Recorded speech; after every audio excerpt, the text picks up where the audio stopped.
is connected.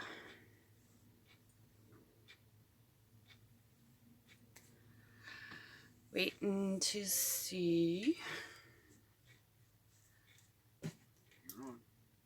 On?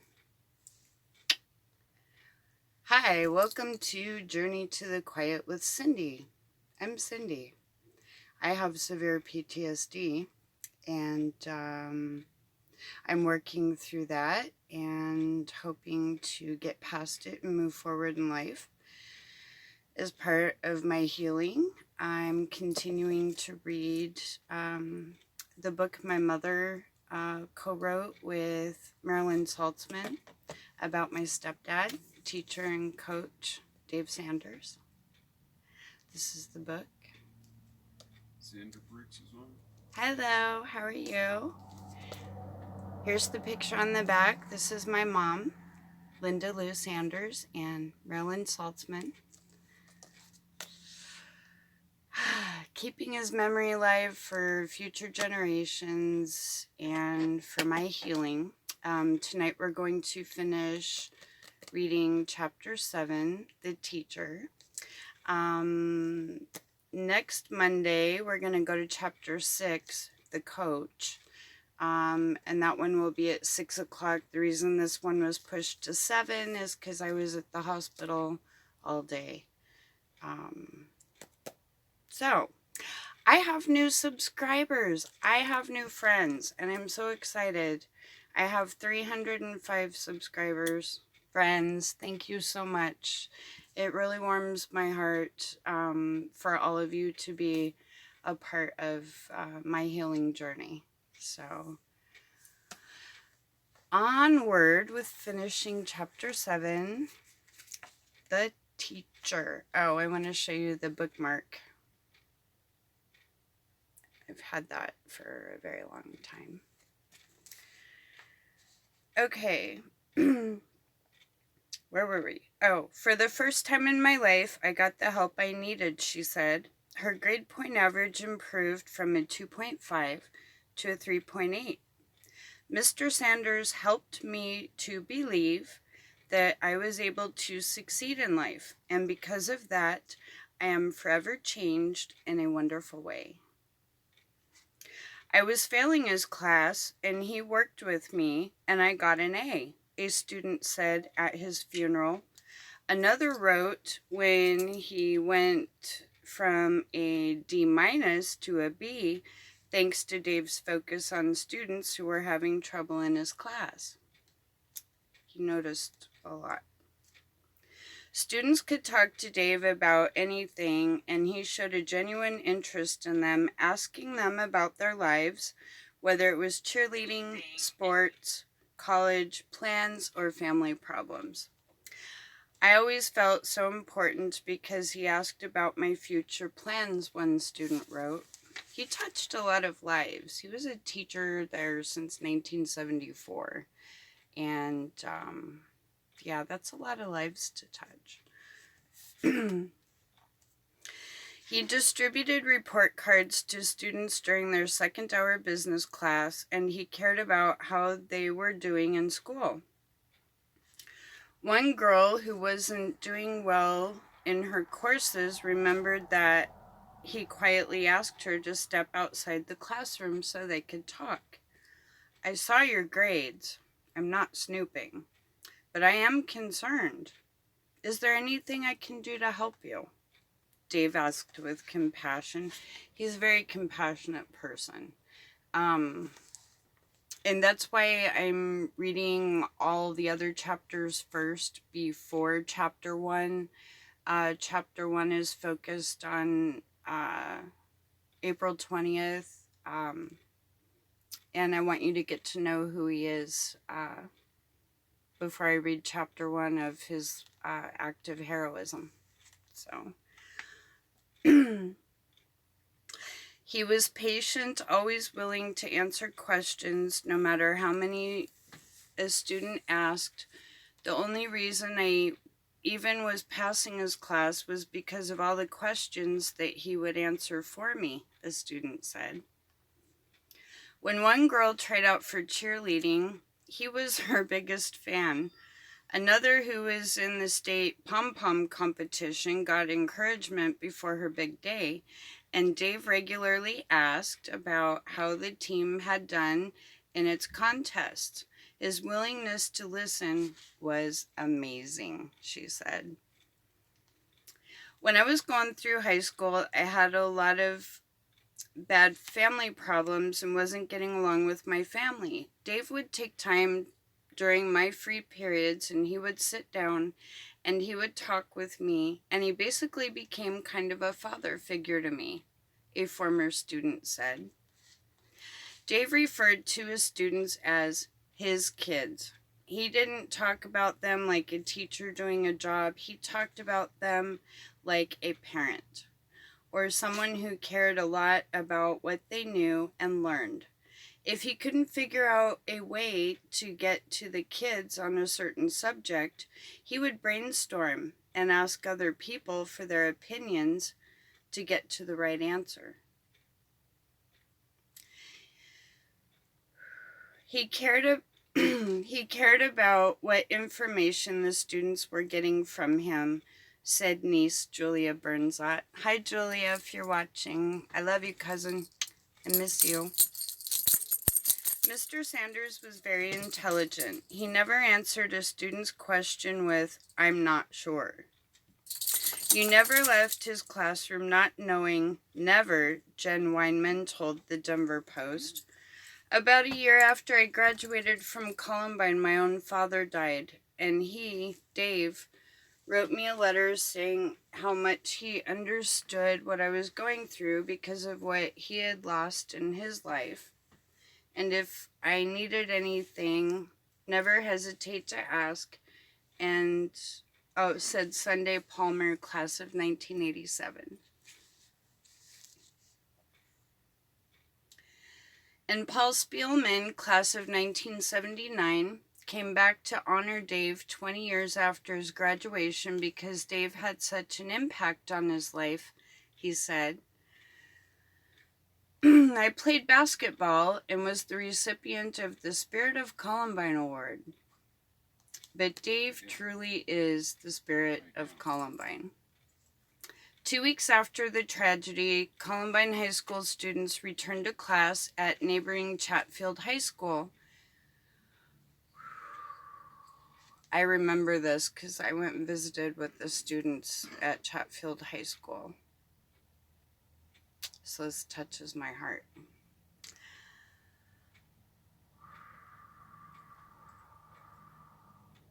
Okay. 2 weeks after the tragedy, Columbine High School students returned to class at neighboring Chatfield High School because Columbine had to be reconstructed. Dozens of Dave's students wrote letters to his family, and with Charm's guidance, a loose-leaf notebook filled with memories of Dave Sanders, the teacher, is among the mementos that Linda, my mom, now treasures. A number of students wrote of Dave's heroism the day he died because they saw him in action in the cafeteria. He told us to get down. He saved our lives. Countless students wrote, but even more wrote about the everyday hero that was Dave Sanders. Aww. Students described him as a great teacher, a wonderful teacher, and my favorite teacher, who never got mad at us and never yelled at us. Instead, he treated them with respect, like adults, talking to adults rather than teacher to student.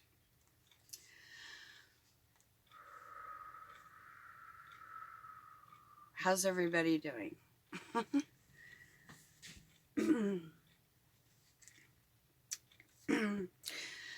Mr. Sanders had the best sense of humor and a great big smile, students wrote, and his kindness and generosity were noted in numerous letters. An optimist who never yelled or got upset, he had a laid-back attitude and an open mind. He helped students feel better about themselves, and they wanted to do their best for him.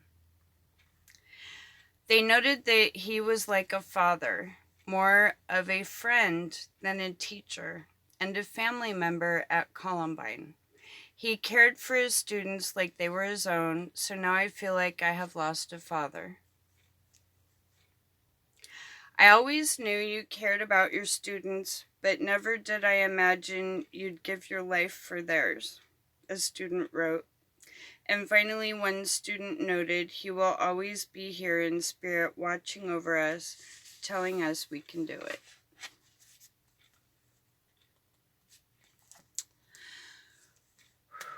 That is the end of chapter 7, The Teacher. I know it wasn't very long,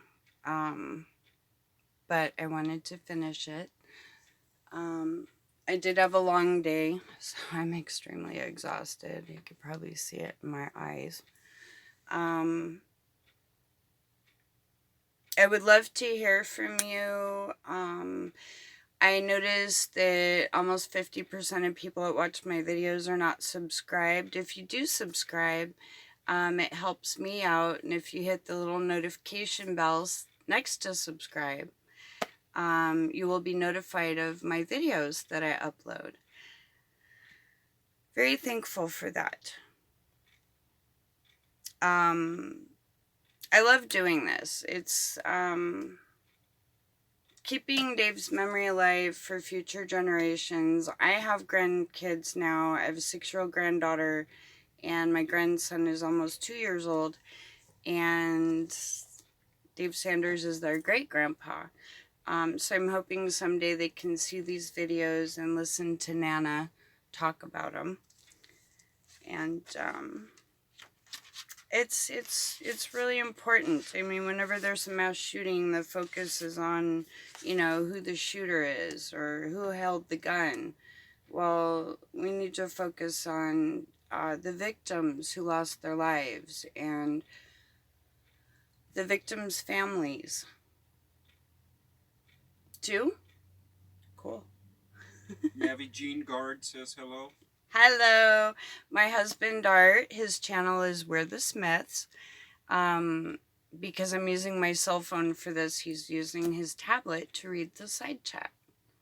Sandra Bricks also says that he might have to read Tom Mauser's book. I love hearing stories that touch me on my emotional levels. Absolutely. Mr. Mauser's a very special person. I also keep in contact with Craig Scott, who lost his sister Rachel.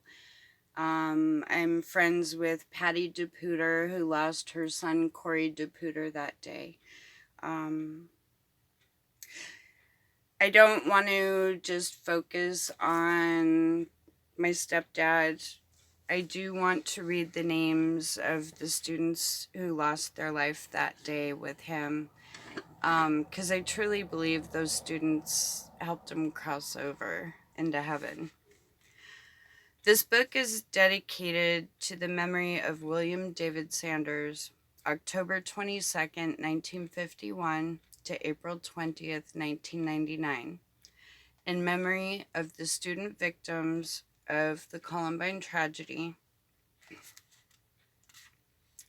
Cassie Bernal, Stephen Kernow, Corey DePuter, Kelly Fleming, Matthew Kechter, Daniel Mauser, Daniel Rohrbaugh, Rachel Scott, Isaiah Scholes, John Tomlin Jr., Lauren Townsend, and Kyle Velasquez.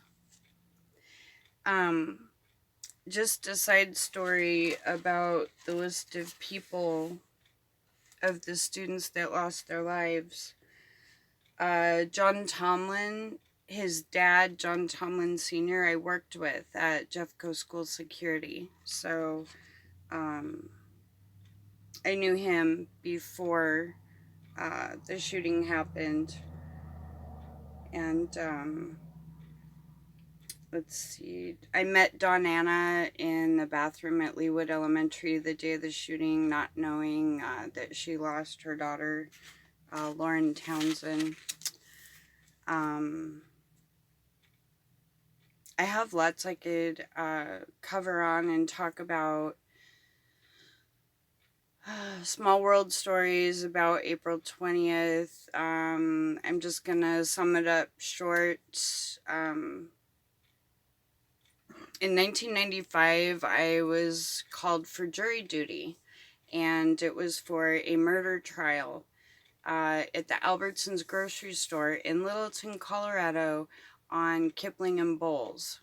The man with the gun's name was Al Petrosky, and he shot and killed Dan Suazo, the store manager, and Terry Petrosky, his wife, and shot and killed Sergeant Timothy Mossbrucker. I remember being on jury duty 7 weeks, sitting in a courtroom, 9 to 5. We were sequestered for 1 week because our jury of 4 women screwed up somewhere.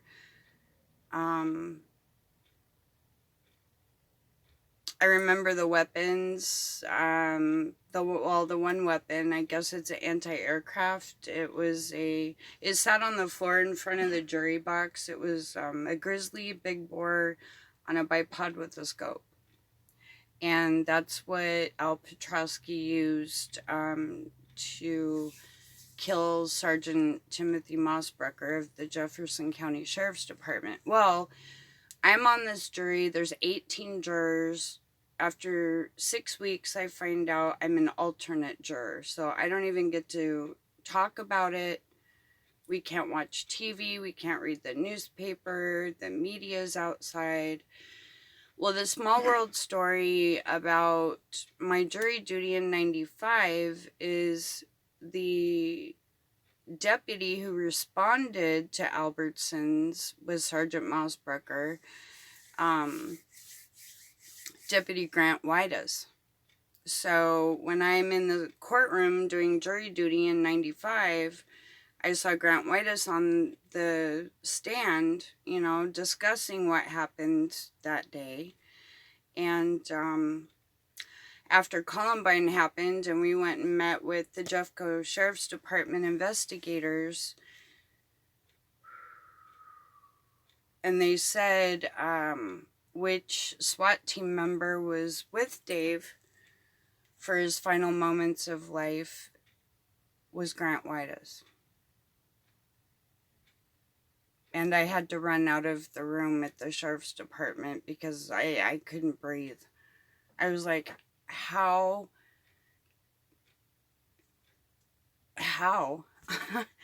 But yeah, so Small World story, Grant Whitus, SWAT team member, was with Dave when he said his last words, "Tell my girls I love them," before he passed away.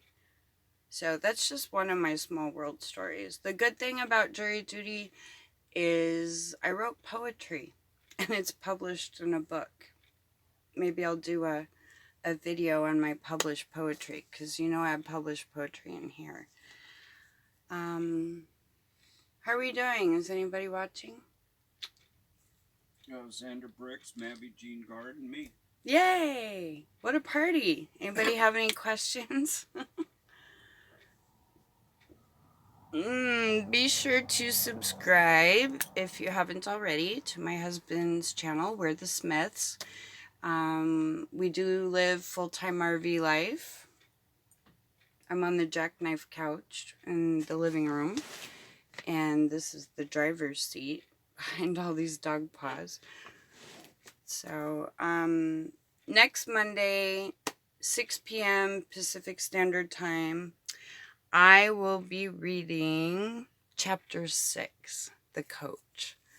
And then I think there's a little bit more to read about Dave before I do Chapter 1. I'm going to read Chapter 1 last. So if you hang around for Columbine Bedtime Stories, we're going to keep his memory alive.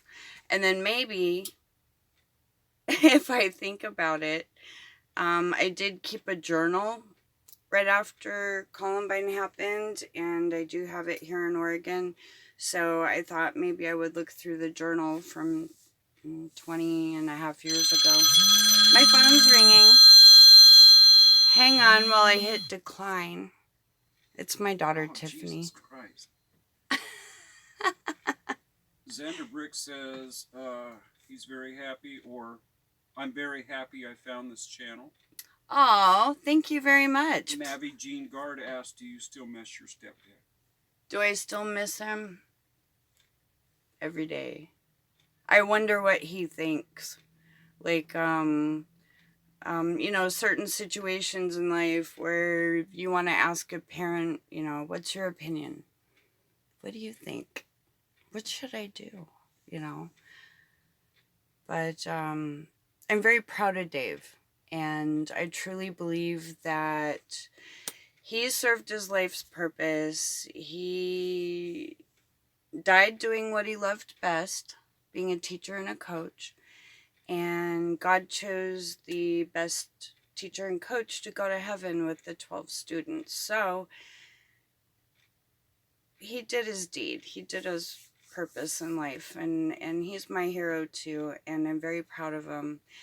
And the biggest lessons I learned from Columbine is to live every day to the fullest. You never know if it's your last.